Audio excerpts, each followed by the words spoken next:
This is called decisions that define us. We have decided that teaching the gospel without demonstrating the gospel is not enough. Good preaching, good doctrine, being good people, it's not enough. We've decided that having a good church club is not enough. Good fellowship, it's not enough.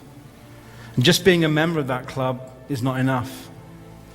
We've decided that having good Bible studies is good, but not good enough. That just making it to heaven is not our goal. And that knowing about God without truly knowing and experiencing God is meaningless. We've decided that having good programs is not enough. That change without transformation is intolerable. And that staying the same is not an option. We've decided that gifting without character is futile. We've decided that singing songs without worshiping is hollow, and having meetings without God showing up is pointless. We've decided that having faith without works is not enough, and having works without love is not acceptable. That our function comes out of our relationship, first with the Father and second with each other. We have decided that reading about the book of Acts without living the book of Acts is unthinkable. We have decided that confident faith is good, bold faith is better. We've decided that hearing about the Holy Spirit without experiencing Him is silly. That believing in His presence without seeing it manifested in signs and wonders is hypocrisy. That believing in healing without seeing people healed is absurd. And that believing in deliverance without people being delivered is absolutely ridiculous.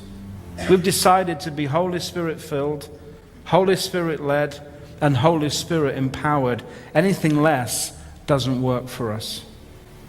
We have decided to be the ones telling the stories of God's power, not the ones hearing about them.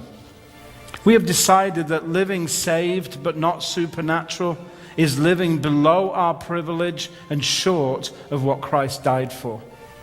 We have decided that we're a battleship, not a cruise ship. An army, not an audience. Special forces, not spectators. Missionaries, not club members. We have decided to value both pioneers and settlers. Pioneers to expand our territory and settlers to build on those territories, but we are not squatters.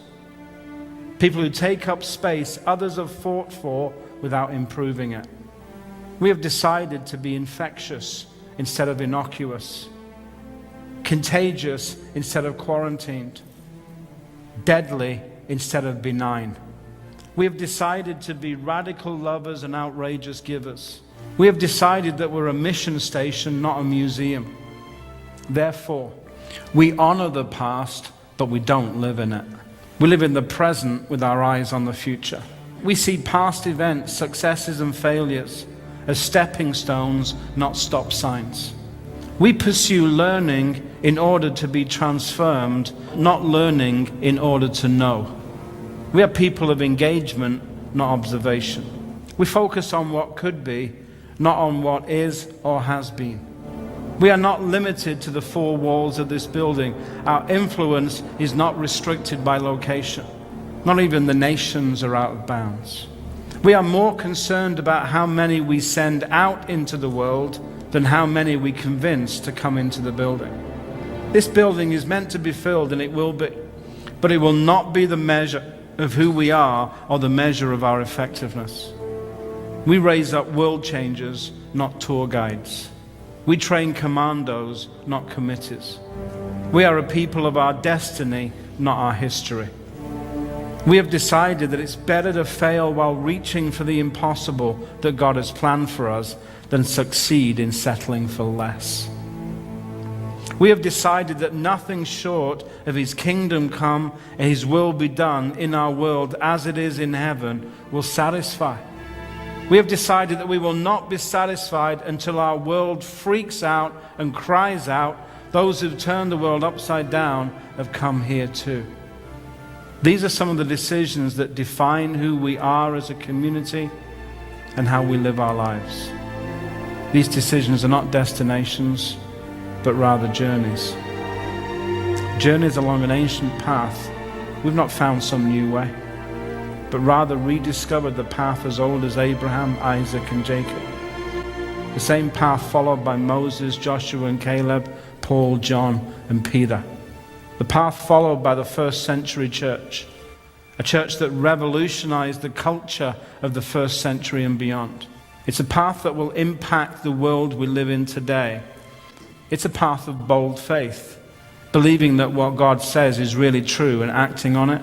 It's a path of outrageous generosity, giving our life away in order to demonstrate His kingdom.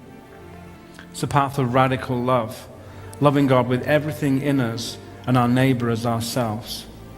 It's a path of liberty, freedom, and healing.